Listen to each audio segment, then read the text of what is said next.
This is your final warning, Commander Vega. Return the Cerulean immediately or face charges of treason. Admiral Kellerman's voice crackled through the comm system of the small transport vessel as it accelerated away from Artemis Station. Inside the cockpit, Nora's hands remained steady on the controls despite the threat. "I respectfully decline, Admiral," she responded. "Calyx is under my protection." "You're throwing away your career, Nora," the Admiral's tone softened momentarily. "And for what? An alien whose people have already sent a recovery team." "A child," she corrected firmly, "who deserves more than to be a diplomatic bargaining chip or a research subject." The channel went silent for a beat. "Officer Reeves, as head of security, I order you to take control of that vessel and return." Alec, seated at the navigation console, leaned forward. "I'm afraid I must also respectfully decline, sir. My security assessment indicates the child would be in danger from both parties." "Then you leave us no choice," Kellerman said coldly. "Defense systems activated." Nora cut the communication and turned to Alec. "How long until they can launch pursuit?" 20 minutes minimum," he replied, already plotting a complex course through the outer system. "Station protocols require civilian ships to clear the area first." In the cabin behind them, Calyx watched with all four eyes wide, skin poolsing between anxious gray and determined blue patterns. "Danger because of me." "No," Nora said firmly, initiating the jump sequence. "Danger because of how people react to differences, not your fault." The ship shuddered as its engines pushed to maximum capacity. Artemis Station diminished rapidly behind them, Earth a blue jewel beyond. Alec reached across the console, clasping Nora's hand briefly. "No regrets." She met his gaze. None. Their plan was desperate but calculated. Dr. Joshi had provided falsified medical records indicating Calyx carried a potentially contagious pathogen, which would slow any immediate pursuit. Their destination was Proxima Colony, a frontier settlement known for its independence from Union oversight. As stars streaked past the viewports, Nora engaged the autopilot and joined Calyx in the cabin. The young Cerulean had created a small pool in the environmental chamber they'd installed, submerging partially to rehydrate. "Are you comfortable?" Nora asked. Calyx emerged slightly, skin glistening. "Yes, worried for you both, left everything." "Not everything," Nora said softly as Alec entered the cabin. "We have what matters." That night, as Calyx slept in the adapted chamber, Nora and Alec spoke in hushed tones about their future, uncertain but shared. When words became insufficient, they turned to touch, finding solace in their connection. Alec's lips traced the curve of her neck as Nora's fingers mapped the planes of his back, their bodies moving together in the quiet of deep space. Each kiss was both a promise and a defiance, two people choosing their own path despite everything aligned against them. "I love you," Alec whispered against her skin, the first time either had spoken the words. Nora drew back to look into his eyes. "I love you too," she replied, the truth of it settling into her bones. Later, wrapped in the warmth of each other, they received the alert they'd been dreading. A Union patrol vessel had changed course to intercept them. "They're gaining," Alec noted grimly, studying the tactical display. Nora's mind raced. "We need to reach the asteroid belt. We can lose them in the debris field." For 3 tense days, they evaded pursuit, pushing their small vessel to its limits. Calyx proved surprisingly helpful, the telepathic abilities extending to a form of spatial awareness that allowed them to navigate the treacherous asteroid paths with uncanny precision. On the 4th day, as they approached the outer boundary of Union space, their luck changed. The patrol vessel's targeting systems locked on, a warning shot blazing across their bow. "We can't outrun them anymore," Alec said, his expression grim. Nora made her decision. "We're not going to." She opened a channel to the pursuing vessel. "This is Commander Nora Vega. Before you fire again, you should know that we're broadcasting everything to both Union headquarters and the Cerulean delegation." It was a bluff. They had no such capability, but it might buy precious seconds. "We have a Cerulean national aboard who was abandoned during the Terrace IV evacuation," she continued. "A child who represents the future of diplomatic relations. How the Union proceeds now will determine decades of interspecies cooperation or conflict." The tense silence that followed stretched into minutes, Finally, the patrol vessel's commander responded. "Stand by, Commander Vega." Alec looked at her with cautious hope.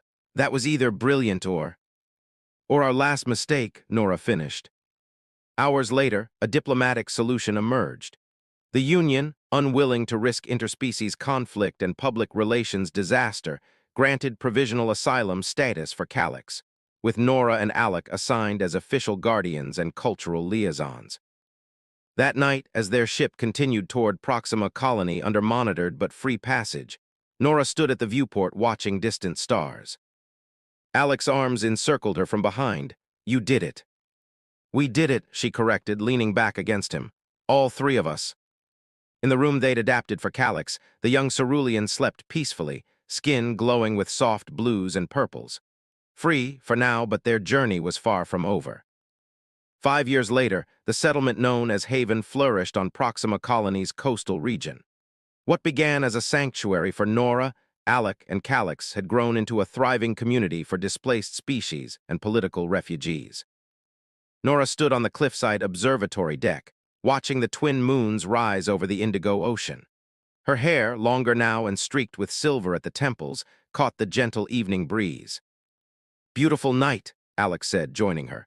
Time had etched fine lines around his eyes, but his gaze, when it fell on her, remained unchanged, warm with devotion.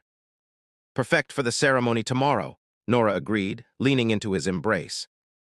Below them, the settlement's lights twinkled, a mixture of human architecture and cerulean bioluminescent design. The diplomatic quarter bustled with activity as delegations arrived for the historic summit. Calix had grown considerably in 5 years, now approaching adolescence by cerulean standards. No longer the frightened child from Terrace IV, Calix had become a bridge between worlds, fluent in multiple languages, proficient in both human and cerulean customs. "There you are," came a melodic voice behind them. They turned to see Calix, skin shimmering with patterns of royal blue and gold, formal attire for a cerulean. Though still capable of telepathy, Calix had mastered verbal communication, the voice a harmonic blend of tones. "Just taking a moment," Nora explained, extending her hand. Calix joined them at the railing, now nearly as tall as Nora. "The Cerulean High Council has arrived. First Speaker Malix wishes to meet with you both before tomorrow's ceremony." Alex smiled. "Your aunt seems to have come around to our way of thinking." "She still believes I should have been returned to the Cerulean homeworld," Calix replied with a ripple of amused light across their skin. "But she acknowledges what you've built here." What they had built was remarkable, a sanctuary that had evolved into a diplomatic innovation. The Haven Accords, to be signed tomorrow, would establish the first truly independent interspecies colony, with shared governance and revolutionary medical exchange programs based on cerulean regenerative biology.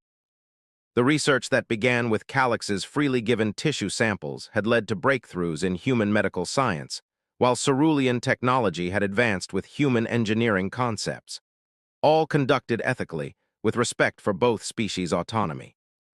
"Do you ever regret it?" Calix asked suddenly, "leaving everything behind for me?"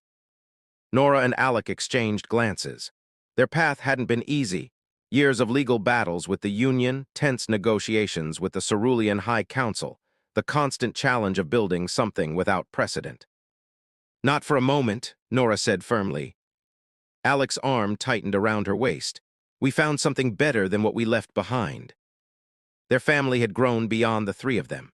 2 years earlier, with cerulean medical assistance, Nora had given birth to their daughter Maya, a child who was growing up bilingual in both language and culture, who saw nothing strange about her cerulean sibling.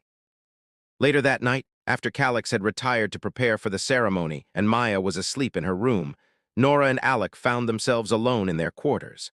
The sounds of the settlement drifted through the open balcony doors, human voices mingling with cerulean song. "Do you remember that day on the transport ship?" Nora asked, her fingers tracing idle patterns on Alec's chest as they lay together. "When you first agreed to help me protect Calix, I remember thinking you were either the bravest or most reckless commander I'd ever served under," he replied with a smile, capturing her hand and bringing it to his lips. "And now," she asked. "Now I know you were both," he said, "and I wouldn't change a thing." Their kiss deepened, familiar yet never routine. 5 years together had taught them each other's rhythms, the subtle language of desire and comfort they developed across light years and life-changing decisions. As they moved together in the moonlight, their connection transcended the physical, a partnership forged through shared purpose and unwavering commitment, not just to each other, but to the vision they'd created together. Morning brought the ceremony, representatives from 12 species gathering to witness the signing of the Haven Accords. Calix stood proudly beside first speaker Malix, the formal cerulean robes combining traditional patterns with stylistic elements inspired by human design. Nora and Alec watched from the front row, Maya sitting between them, wide-eyed at the historic moment. When the Union representative officially recognized Haven's independent status, the assembly erupted in multilingual cheers and celebrations. At the reception afterward, Admiral Kellerman, now the Union's diplomatic envoy, approached them. "Commander Vega," he acknowledged with a respectful nod. "Officer Reeves, it seems your act of insubordination has changed interstellar policy." "Sometimes compassion requires breaking rules," Nora replied evenly. The Admiral's expression softened. "Your daughter is beautiful, the first of a new generation, it seems." As he moved on, Alec whispered, "5 years ago, he was ready to court-martial us both." "People change," Nora said. "That's what Haven is about."